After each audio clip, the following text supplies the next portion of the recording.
Lep lep çüşken tunca kar uçkunları esletip öttü balilik çağlarımni. Yaşlıkta közlep yakka yurtlarını ketken tuk kaldırıp karda izlerini. Okşısı bu renci çahanda karlar İzledim ama tapalmadım izlerimni.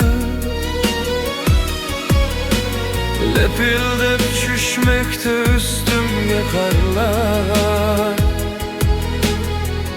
Şunça purap tapalmadım yurtning hidini.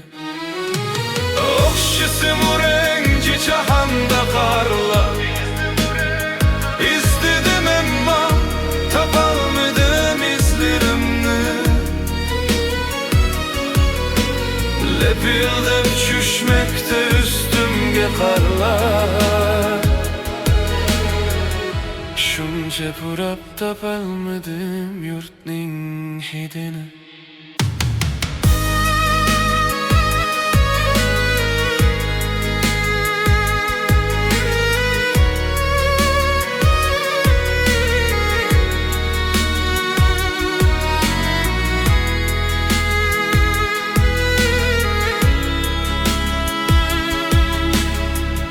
Şunca purap tapalmadım yurtning hidini.